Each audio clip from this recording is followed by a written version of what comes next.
Hello and welcome to 10.4 Random Variables and Probability Models. This is the next lecture in the video tutorial series for Mr. Billingham's Honors Pre-Calculus class, and I hope you're enjoying these. In this tutorial, we'll take a look at probability models and expected values, and perhaps get a chance to look at the binomial model. Anyway, the aim of statistics is to find meaning in data. In sections 10.2 and 10.3, we've taken the first steps. We've learned how to describe data, its shape, its centrality, its spread. We can now create informative displays, calculate summary statistics, and write appropriate conclusions. One important step remains: comparing what we see in the data to what we expect might happen. So, imagine a medical experiment which tests a drug to determine whether it's effective for treating a certain condition. The subjects, 50 people who have the condition, are randomly divided into two groups of 25. One group takes the drug for a month. The other takes a placebo, an identical-looking but inert pill. At the end of the month, the doctor examines all the patients and finds improved conditions in 16 of the people who took the drug, and in 10 of those who were given the placebo. Now, if the drug's not effective, we'd expect the outcomes of the two groups to be the same. Does the somewhat better result among subjects who took the drug provide evidence that the drug actually worked? Or could that difference happen just by chance? We'll learn how to investigate that in section 10.5. In a second scenario, we watch somebody toss a coin 100 times. Now, you'd expect that fair coin tossing would yield about 50 heads and 50 tails. We know it's not going to be exactly 50 of each every time, but the person we're watching tosses 66 heads and only 34 tails. Could this tosser be cheating? Or might the coin be, a weighted coin? If the outcome had been 54 heads and 46 tails, you'd probably think nothing of it. And if it had been 95 heads and 5 tails, you'd be pretty sure that the tossing wasn't done fairly. But is 66 heads versus 34 tails evidence of foul play? Anyway, we'll learn how to answer that question in this section. Suppose we roll a die 5 times and get a 2, a 6, a 1, a 5, and a 5. What's our average outcome? We got an average outcome of 3.8. What would you have expected the average outcome to be? So this is the average outcome of a sample. But if I want to know for all possible rolls of a die, what's the average result in the last term, I'm looking at the difference between x bar, which is the average outcome of a sample set, versus mu, which is the average of a theoretical population. The average for a set of dice being rolled over and over and over, the average outcome of 1, 2, 3, 4, 5, and 6, the average would be 3.5. So in our previous example, it came out a little above average. We're going to need some definitions. We mentioned the idea of a random variable in an earlier video tutorial. Basically, a random variable is any numerical value which is assigned to the possible outcomes of a random event. So a real simple example is we roll a die, and the random variable is the number of spots that come up on the side of the die. If I were rolling 2 die, I could use the sum of the two numbers, and that would be a random variable. Typically, we'll use capital X to stand for a random variable, and lowercase x1, x2, x3, etc. to stand for the possible outcomes the values of the random variable can assume. Now we introduce the idea of a probability model. A probability model is a random variable together with a function assigning each possible outcome a probability p of x sub I. Now note that, of course, as always, the sum of the probabilities of the outcomes has to be 1. Here's an example of the probability model for rolling a fair die.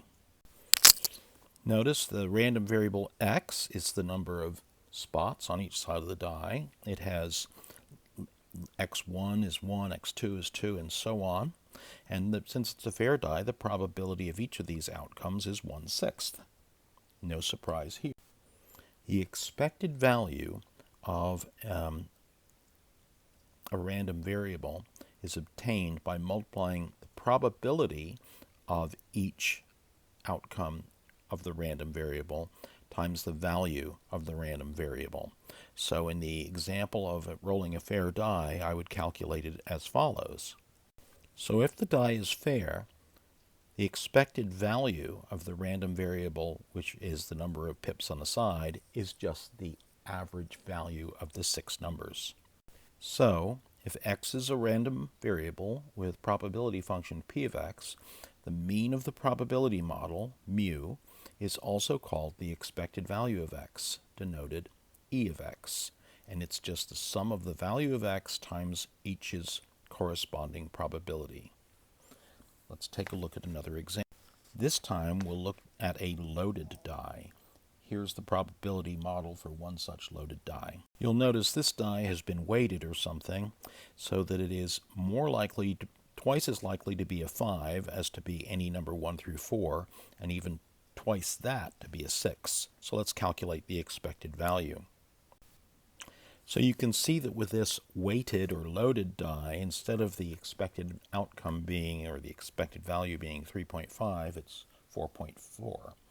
That's also called a weighted average. Now let's consider a raffle. So as a fundraiser, a student group sells 500 raffles for $2 each. At the drawing, the top prize will be a gift certificate for $100, and second prize will be a $50 gift certificate, and there will be 5 third prizes, each a $20 gift certificate. So let's create a probability model for the raffle. So the four possible outcomes are you win first prize, you win second prize, you win a third prize, or you win no prize. Let's write down the probabilities of each of these. I've written down the probabilities of 1 in 500, 1 in 500, 5 in 500, and then everything else, which is 493 out of 500. Again, you want to check to make sure that your probabilities add to 1. Now, the values of these are going to be a little surprising. You've already invested $2, so when you win the first prize, it isn't really $100, it's $98. Second prize is, since it is a $50 gift certificate, it is only $48. Third prize, well, there's 2 of them. Each one is a $10 or $20 gift certificate, so really you net $18. And if you win no prize, well, you actually lost $2. So let's calculate the expected value. So the expected value of a ticket is to lose $1.50. In other words, the average person who plays over the long haul is going to wind up losing $1.50. Here's one more example. To attract more players on weekdays, a golf course offers players a chance at a lucky ace discount. When you sign in, the manager shuffles the 4 aces and puts them in front of you. You turn 1 card over. If it's the ace of diamonds, you play for free, saving the usual $50 fee. If it's the ace of hearts, you get to turn over another card. If the second one is the ace of diamonds, you get a round of golf at half price. If either the first or second card is one of the black aces, you get a $10 discount. So a lot of information here. We want to calculate the expected cost of a round of weekday golf. Let's find the probabilities of each of the outcomes mentioned in the description. So what we're going to do is we're going to let D be a diamond, H is heart, and B is black, which is spade or club. The first thing said, if you get the ace of diamonds on the first card, you play for free. So the probability of getting a diamond out of 4 cards is, of course, 1/4. Remember, the next possibility is you got a heart the first time, but then you turned over the second card and it was a diamond. And that was going to be half price. So what's the probability of heart? By the multiplicative property of probability, the probability of a heart, the first one being a heart is 1/4, and then the next one being a diamond is 1 out of the next 3 cards, so that is 1/12. Now, getting a black card on the first or second draw can happen, obviously, a couple of different ways. It can happen if the first card was a heart and the second one's black, and that's 1/4 that the first one's a heart, and then 2/3 that the second one's black. Or finally, we can just get the probability of the first card we drew was black, and that's 1/2 or 2/4. Now, one quick, very good way to check out that our work is good is to add these all up. This really should be an exhaustive tree of possibilities, and I'll draw a little tree to show that, and then I'm going to add up the probabilities, and they should come out to 1. Let's use these probabilities to build the probability model for the lucky ace discount. So as we've already identified, there are really 4 outcomes. The outcomes are diamond on the first draw, a heart then a diamond, a heart then a black, or a black on the first draw. The cost of getting a diamond on the first is 0. You play for free. If you get a heart then a diamond, you play for half price. Heart then a black, you get a $10 discount, or black on the first card, you get a $10 discount. So the costs are 0, 25, 40, and 40, and we calculated the probabilities of these in the previous screen. So multiplying outcomes times probabilities, we get 0 times a quarter plus 25 times a 12th, 40 times a 6th, and 40 times a half. And that comes out to the average payer, or the expected value of the average payer, is going to be $28.75. I hope that makes sense. For the very last exploration, we're going to look at service contracts. And this is something we all come across in our lives. When you're buying something at the store, they offer you an insurance policy. And the question is, should you take it? And this is very closely related to that. So an office manager is being offered some different service plans for their copying machine. From past experience, we assume the distribution of number of service calls for this type of machine is with a probability of 20% or 0.2, no calls, a probability of 40%, 1 call per year, a probability of 30%, 2 calls per year, and a probability of 10% of having 3 calls per year. And there are 3 plans. Pay a flat fee of $350 for the year, and any service calls are free. Plan B, just pay $250 for each service call. Or Plan C, pay a $300 fee, and the first service call is free, and any others are $50 each. So let's calculate the expected cost of each of these 3 plans. Since Plan A is a flat fee, the expected cost of Plan A will be $350.